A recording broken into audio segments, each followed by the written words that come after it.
Azteko moduan ja? Bai. Bueno, egunon da eskarrik asko gure deiari erantzun diozuelako. Badator telesailaren bigarren denboraldia, horrek bere prozesua jarraituko du, baina gaur gaude goazenen inguruan sortu den proiektu osagarri baten berri ematera. Goazenek lotu ingaitu kasu honetan hemen gaudenok. Aurkeztuko dizkizuet, nire ondoan Miren Dobaran hizkuntza politikarako sailburuordea, eta bere ondoan Josu Bilbao, EITB-ko fikziozko edukien arduraduna edo, Xabi Zabaleta Pausokako arduraduna, eta goazen saioko bi aktore, zuen izenak ondo esaten ditu, Miren Arrieta eta Ima Fernandez. Goazenek lotu ingaitu, eta nik kontatuko dizuet, zeintzen gure bilbidea lotura edo topagun hortara iristeko.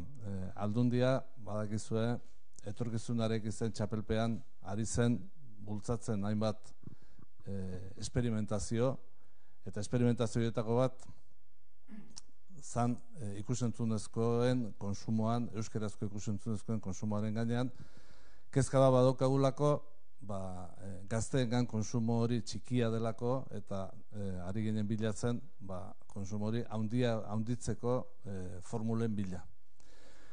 Hortan genbiltzala zenbait esperientzia, Europako zenbait esperientzia bilatuz eta jarraituz, aurkitu genuen transmedia fenomenoa ia nahiko indartsu zegoela telebistarik aurreratuenetan Europan. Zer dan transmedia, nik oso labor esango dizuet, gero adituek zehazki azalduko dizuet, baina azkenean da kanal baterako sortutako produktu bat beste kanal batzutan baita ere garatzea eta elkar elikatzea. Hor sortzen diran produktu horiek elkar elikatzea eta kanal diferentetan garapen diferenteak eukitzea. Eta guztiak osagarriak izatea. Eta azkenean honi esker lortzen da produktu batek askoz ere zabalkunde handiagoa, eragin handiagoa, interakzio handiagoa hartzaileekin. Eta aurkitu genuen hori bazela gaur egungo ikusentzunezkoetan ezaugarri bat eta norabide bat. Tendentzia bat esango dugu. Eta orduan esango dugu, tendentzia hori hemen ere aprobetxatzea oso ondo legoke, hain zuzen ere, teknologiaren gainean, teknologian oinarritzen delako, eta teknologoak, bereziki gazteak teknologoak direnez, iruditzen zegoen elementu apropos bat zela.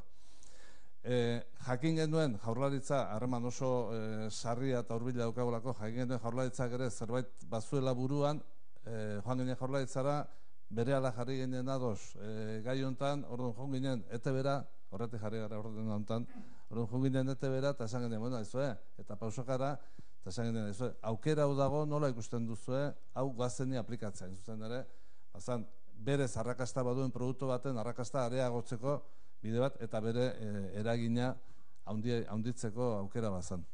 Eta berehala jarri ginen danok ados, nik uste dut hau azpimarratu nahi dute, iruditzen zait lankidetzarako oso garai onak bizitzen ari garela eta lankidetzak oso errez garatzen direla, talde hortatik beste bide lagunei eskerrak eman dizkiet, eta zuzen ere prestutasun hori izan dutelako.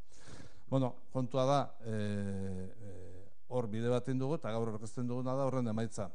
Laborategira itzulita, Aldundiaren laborategia ia berez bukatzera doa, aurten bukatuko da gure ikusentzuzko laborategia, baina jarraipena izango du laborategi horren modu egonkorrean Tabakaleran datorren urtetik aurrera. Orduan, goazen transmedia bezalako esperientzia batek zer erakusten digu, olako laborategi batek, olako zerbitzu batek ekarpen handien dizaiokela euskerazko ikusentzunezkoen sektoreari. Hain zuzen ere, adi egon nun dauden aukerak, nun dauden joerak, nun dauden ze aukera ematen dituen teknologiak, adi egon ze premia dauden han eta hemen, eta zubilanak egin batzun da besten artean da. Hortara bideratuko litzateke, datorren urtetik aurrera, abiatuko den laborategi hori eta Tabakaleran kokatuetan godana. Hori da Aldundiaren partea, hori nik hitza emango diot Josu Bilbaori, Josuk esplikatuko dizkigu horren tripak, gero ondoren Mirenek emango du Jaurlaritzaren ikuspegia, eta gero alde hartan ez dakit zer ingo diguten. Bai, egunon eta eskerrik asko, Josu Bilonaz. Bueno, tripa baino azalduko dugu apur bat, zein izen da apur bat, bidea eta non gauden. Hemen gaur aurkeztuko dugu aplikazioa, baina ulertu behar dugu aplikazio hau goazen transmedia proiektu barruan dauela, eta aldi berean ETB-ren erronka ero estrategia baten barruan. Hau da, gizartearen ikusentzunezko kontsumo ohitura berriei aurre emateko estrategia horretan, ezta? Azkeneko urteetan, esfortzu eta lan asko egin ditu EITB-ek, bere eduki guztiak bai webegunean EITB usen bitartez, eta bai sare sozialetan, Facebook, Instagramen eta agertzea. Eta goazen ez da izen estepzio bat, beste eduki bat da, eta horra agertu da. Ganera, guretzako goazen, produktu berezi bada, azken finean, goazenekin lortu duguna da marka bat egitea, ezta? Marka eta erreferente bat, erreferente gure ikusleen artean eta erreferente bat bihurtu da euskal gaztetxoen artean. Orduen, etorri zirenean erronka honekin goazen transmedia proiektua, gu lehenengo aldiz, posik, ilusioz beteta, baina bildurtuta nola bai, ze alde batetik ja gure telesaia bidea nahiko aurreatuta zeukan, hainbat eta hainbat gidoi idatzita zeuden, grabazioa handik 3-4 astetara hasteko zan, orduen denbora aldetik eta diru aldetik be oso estu ibili ginen, baina pentsatzen genuen oso aukera polita zela, ezta?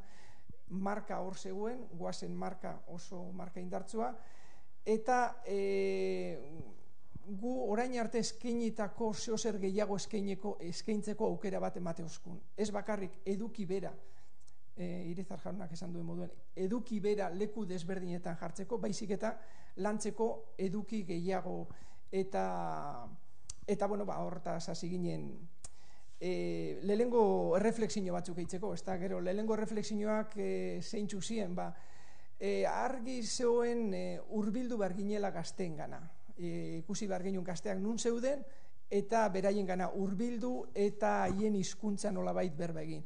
Eta ikerketa guztiak esate oskuen, gazteak nun daude, mobilkorretik 30 zentimetrotara, ero ez asko deno gaude, ez da, mobilkorrekin lotuta, baina haiek komunikatzeko, ez bakarrik komunikatzeko, eta guztio bezala, ez da, lagunekin, familiarekin, baizik eta ja, gero eta gehiago erabiltzen da bie mobilkorra edukiak ikusteko, eta hori argi eta garbi ikusten da, gero eta gehiago edukiak ikusten diesela YouTubeen bitartez, WhatsAppen bitartez eta Instagramen bitartez adibidez.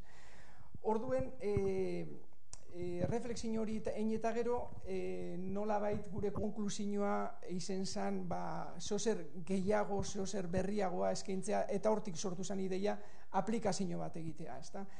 Aplikazio honek,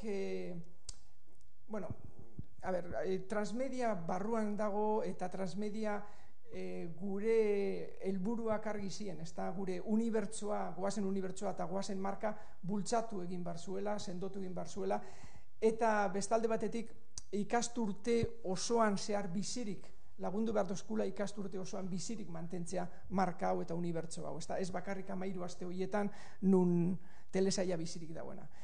Orduen, aplikazioa zinenean lantzen eta pentsatzen 3 ardatz nagusi okuin bar zituen. Bata zan komunitatearen sentimentua lortu behar genuen, partaideak eta erabiltzaileak goazen komunitateko partaideak sentitu behar ziren, beste gauza bat izen behar zan interaktibitatea, lortu behar genuen interaktibitatea, nola baiteko interaktibitatea, lehen esan dutzuen moduan, ja neiko idatzita, neiko aurreatuta zegoen ja gidoi guztiak eta hori dana, beraz, hori esan erreza, baina erronka bat zan, eta landu behar genuen, eta pentsatu behar genuen, zelan lortu sensazio hori, interaktibitatean sensazioa, eta azkeneko gauza oso garrantzitsua zan, eduki berriak eta gehien bat esklusiboak eskaintzea. nolabait horre aurkitu bat zuten gaztetxoak, aurkitu bat zuten zeo zer beste leku batzuetan ezin zutena aurkitu. Eta hori izen beharko zen gure aplikazioaren indarra eta horregon beharko zen etorkizuna. Eduki horiek lantzeko eta esklusibitate hori erakargarria eta interesgarria lortzeko. Beraz, gainetik esango zu eta aplikazioa berez zer dan, gero ikusiko dugu bideotxo bat, eta gero igual Xabi eta gazteak komentatuko da bie gehitxu hau ze motako edukia dauden, baina lehenengo eta behin aplikazioa bi zati bat adauko alde klasiko bat, eta hor zer da kontenedore bat da, gure goazen unibertsoko albiste, ekintza eta informazio guztia hor aplikazioan egon gorda, hortaz aparte horreko ingo ditugu gure karaoke guztiak, atal guztiak, baina hau bebat zegoen lehen EITB zen, baina dana eukiko dugu aplikazioa kontenedore osatu bat bihurtuko dugu, baina hortaz aparte, lehen esan dudan moduan, eduki barriak eta eduki esklusiboak eskainiko ditugu. Eta hor, hiru elementu deigarriak, izarrak dira, hor alde batetik WhatsApp sortu dugu, hor jolasten goazen eta WhatsAppen izenarekin, eta horrek WhatsAppak gaztei emangotzi aukera bere pertsonaien, telesaien pertsonaien bizitza, elkarrizketak, argazkia, euren bideoak eta ikusteko aukera eukingo dabie.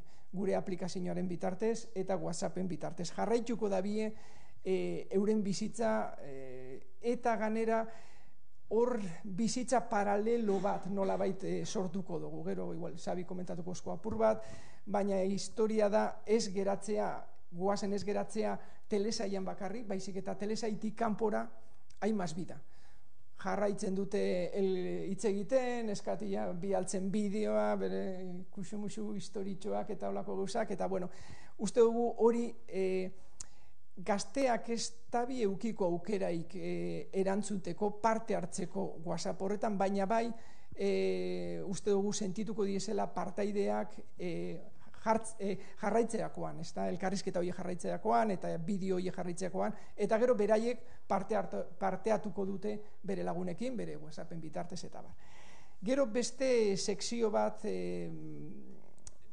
jarraitzen hori eduki esklusiboak edo zerbitzu esklusiboak eskaintzeko altxorreskutua da. Altxorreskutuarekin izan duguna da, zozetarako balio du? Bai, parkatu.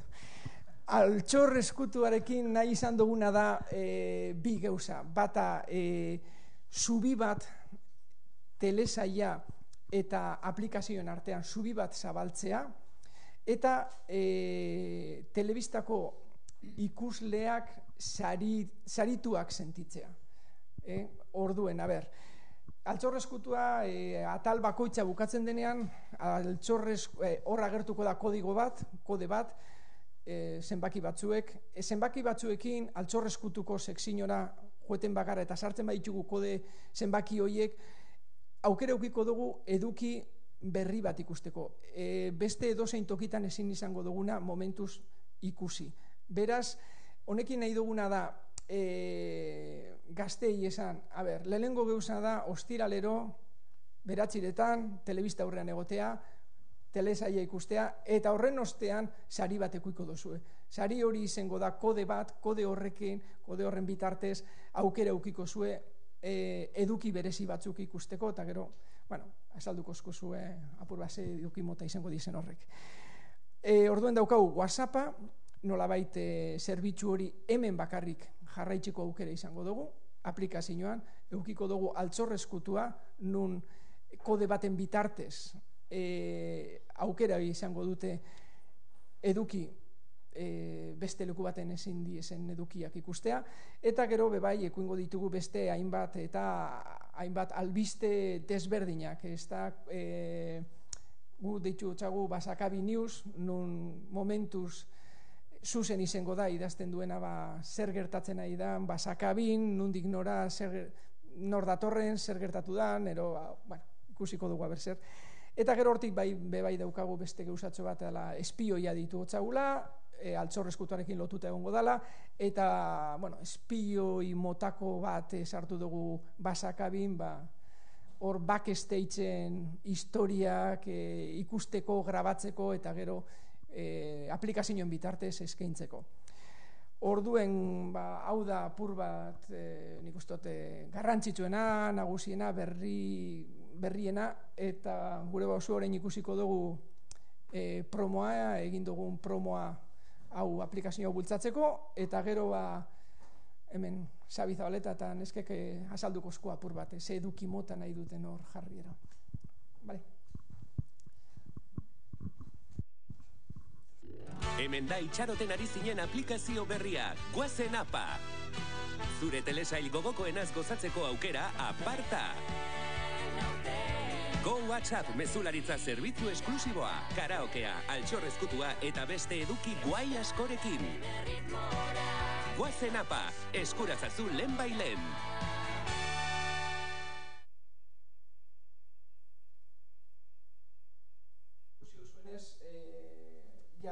Aplikazioa prest dago,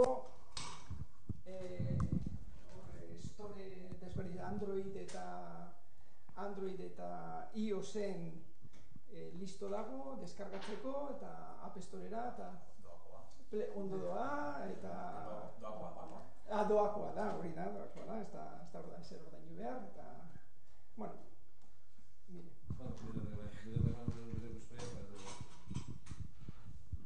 Egun hon, eskerrik asko etortzeagaitik.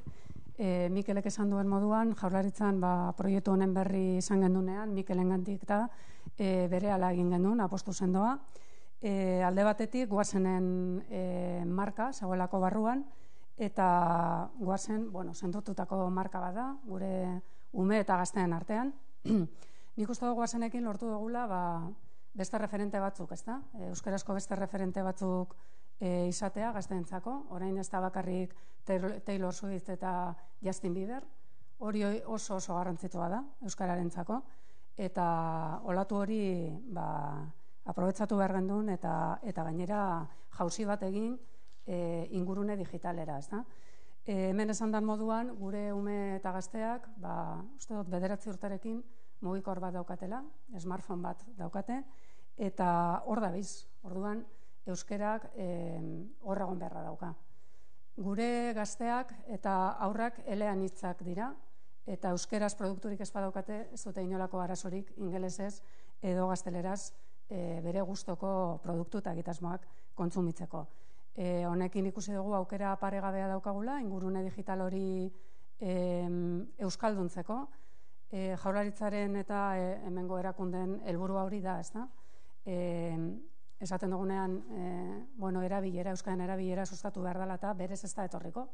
Berez ez da etorriko horrexegaitik, umeak eta gazteak ez dauzelako begiratzen hizkuntzari, eleanitzak dira, zorionez, eta kontsumituko dituzte gustoko duten edo dituzten programa eta egitasmoak. Nik uste dut honekin milaka eta milaka ume eta gazte izango ditugu, bere smartphoneekin eta euskeraz idazten, euskeraz kuskuseatzen, gurasoentzako ere abantai ikaragarriak ikusten ditut, ostiralean bertan gaueko 9 puntuan umeak etxean izango dituztelako, badago, hori kalean eta ikastoletan eta eskoletan argi dago, 9 egongo direla, eta etxeko lanak berehala egingo dituzte, porque, claro, negoziatu beharko dute, gurasoekin, aplikazio hau noiz erabili, eta hori guztia. Orduan, dana da abantaia, ezta, alde horretatik. Nik azpimarratu nahiko nuke euskara berrikuntza dela, momentu honetan euskara ingurune digitalean ondo posizionatuta dago, eta elkarlanari eskerrak gerota hobeto egongo da, hain dela aztebete Wikipediaren proiektu bat, hitzarmen bat Wikilariekin aurkeztu dugu. Hor ere 31. postuan gaude, uste dut hizkuntz gutxitu bat izateko lidergo hartuta daukagula, hizkuntz gutxituen artean, eta hori da bidea, ez da? Esaten danean umeek eta gazteek ez dutela euskara erabiltzen ez da egia, nik azpimarratu nahi dut umeak eta gazteak direla euskara gehien erabiltzen dutenak, baina ezin dugu ahaztu ingurune digitala eta oso arin mugitzen dela, punta-puntako produktuak kontsumitzen dituztela gure gazteak, eta euskerako egon beharra dagoela.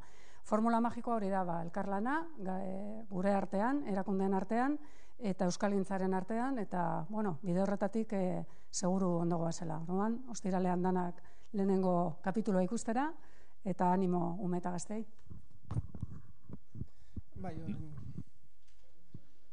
Pixkat, nik azalduko dizuet, Josuk berez azaldu duena, pixkat areagotzeko guk pausoka etxeak, ekoiztetxeak pixkat proposamena jaso zuenean, benetan poztu ginen, zeren honen hildoan bueltaka genera bantzan, denbora desente, eta alde horretatik lehenik eta behin Foru Aldundiari eta hizkuntza politika sailari eskerrak eman nahi dizkiogu, aukera hau eskintzeagatik, azken finean nik uste dut estatuan ez dagoela horrelako proiekturik, eta pixkate gure era xume batean, ETB-rekin elkarlanean eta bi erakundeen elkarlanean, nik uste dut abia puntutzat ontzat eman dezakegun gauza bat dela, eta espero dezagun gainea urtez urte ere telesaiak aurrera jarraitzen duen heinean, aplikazioak ere aurrera jarraituko duela, ez? Gure helburua, Josuk aipatu duen bezala da, nolabait ikusleen esperientzia aberasgarriago bihurtu. Hau da, orain arte telebista, guazen egia esan, inoiz etzan pentsatu telebistako gauza bakarra bezala, hasieratik antzerkia ere gure buruan zebilen, eskoletan bisitak, flashmobak, eta orduan hau zan nolabait beste elementu bat, ez?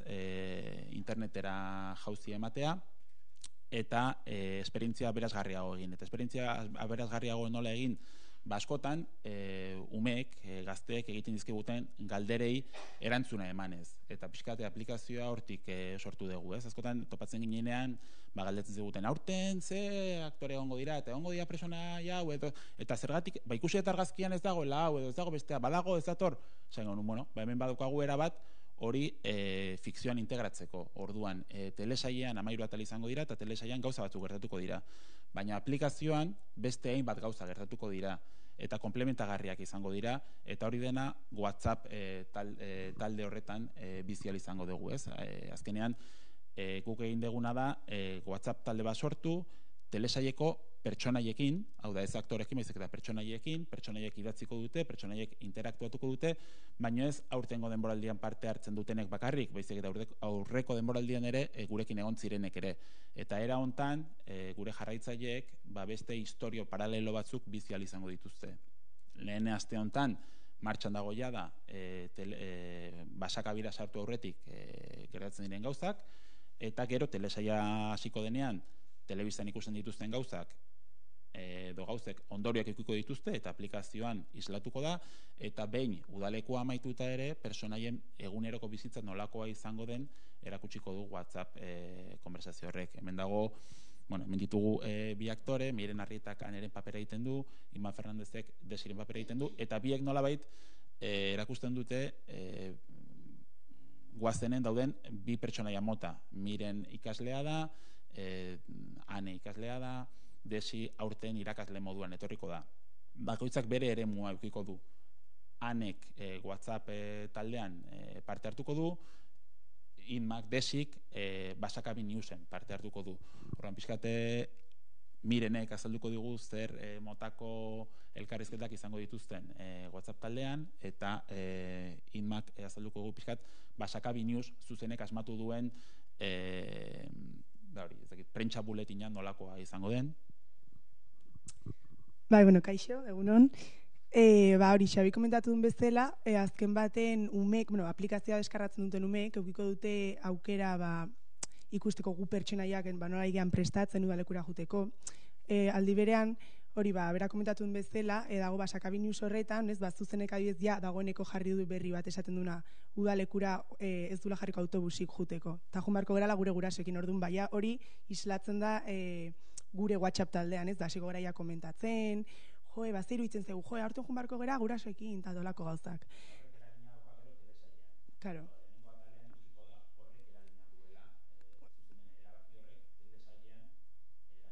nolabait jaumeak lehenengo kapitulatera baino lehenago hasiko dira sartzen, ez, guazeneko mundua. Nola ari dira pertsonaiak bizitzen, udalekura iritsi baino lehenagoko egun hauek eta bar.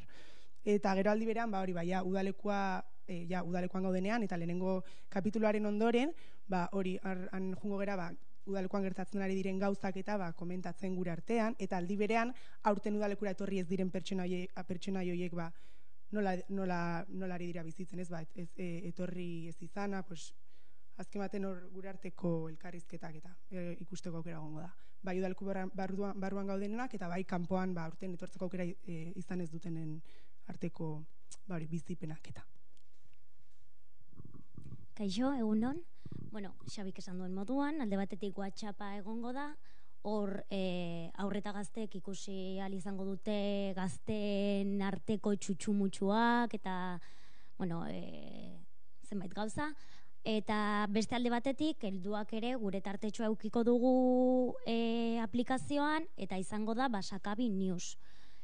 Atal honetan, jada zuzenek igo du berri bat, Mirenek esan duen bezala, aurten ez dala autobusik egongo, baina, pixkanaka zuzenez gain, beste helduek ere, joango gera gure berriak igotzen, badakigu zuzen ez dala oso xelebrea mundu honetan, eta, hoxe, badakigu aurreta gazteek, pilo bat gustatzen zaiela gazten inguruko txutxumoitxu horiek, baina, hoxe, guk ere gure tartetxoa izango dugu, eta notiziak ere bertan ikusgai egongo dira.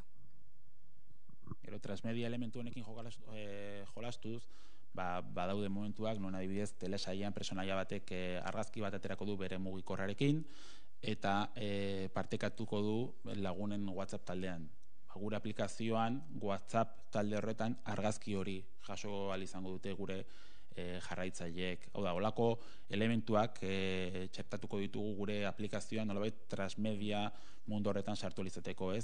Telesailean gauza gehiagirik kontatu gabe, spoilerrik kontatu gabe, pertsonaia batek baduka berri garrantzitsu bat beste guztiei emateko, eta horren erantzuna, gero WhatsApp bidez, agian telesailean ez dauden pertsonaiek, zoriondu egingo dute, bere erabakiagatik, hartu dituen esan dituen gauzengatik, ez? Orduan, pixkat nolabait jarraitzaileek ikuko dute informazio gehigarri hori ikuko dituzte beste ikuspuntu batzuk eta eraginak, ez? Hori izango litzake nolabait alde transmedia, bai WhatsAppa eta bai Basakabi News.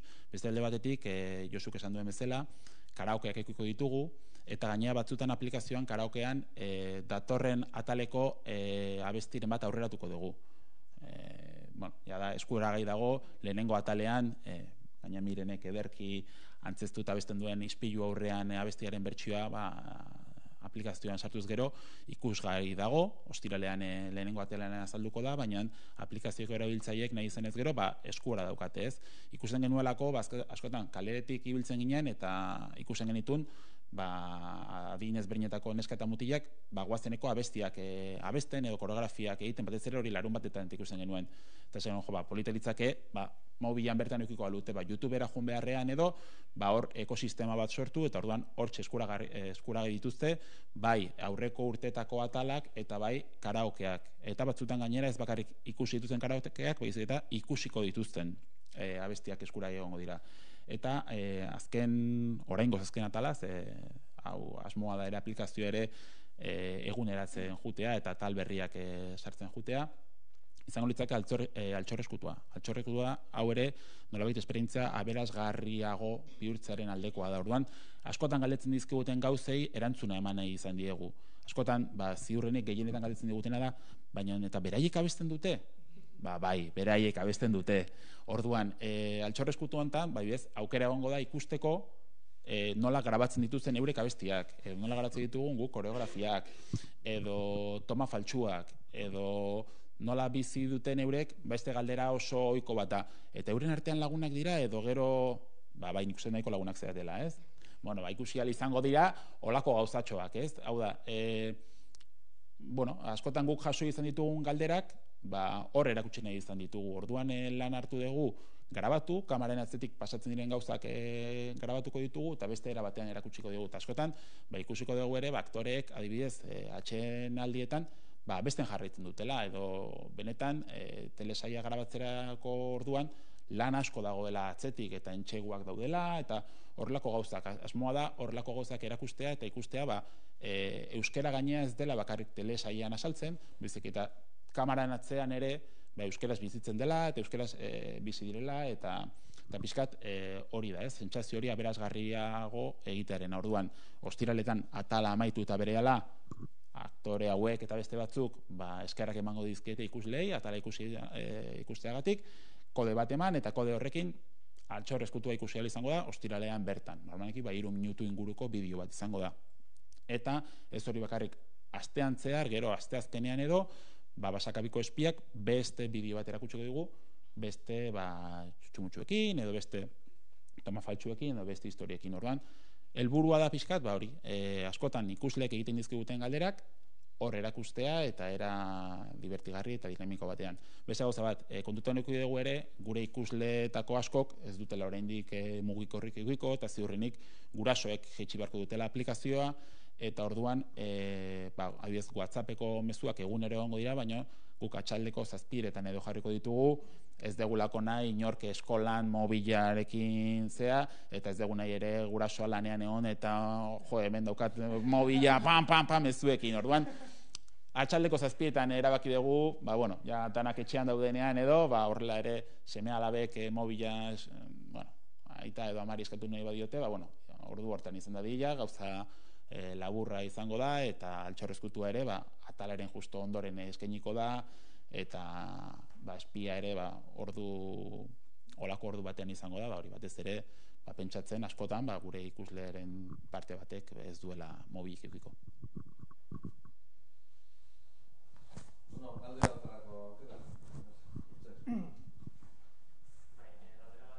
Eta ez da Josurentzat. Xaberri galdetu nahiko nioke telesaiaren inguruan aurreko urtean sekulako arrakasta izan zuen eta zorionak talde guztiari, baina aldi berean ere egon ziren kritika batzuk estereotipoen inguruan eta gai batzuen tratamenduagatik, eta orduan galdetu nahiko nuke ea gidoietan eta alde horretatik eta estereotipoen aldetikan ere lanketa bat egondan edo aldaketarik egongo dan aurreko denboraldiko tonotik edo. Guk pasaden urtean nik uste garrantzitsua dela gauza bat zehaztea. Gu zerotik entozen, hau da, ordu hortan edo beste zera batean ez zegoen euskal ikuslerik zoritxarrez, eta gure apostu argia izan zen gauza publiko guztientzako oso gauza zuri bat egitearren eta alik eta simpleenen egiteko publikoa erakartzeko. Gero hau telesail bat da eta denboraldi gauza berriak eranzten goaz eta eranzten joango dira. Aurten personaia berri batzuk etorriko dira, historia berri batzuk egongo dira, eta historia berri horien barruan beste hainbat gai jorratuko ditugu, ez?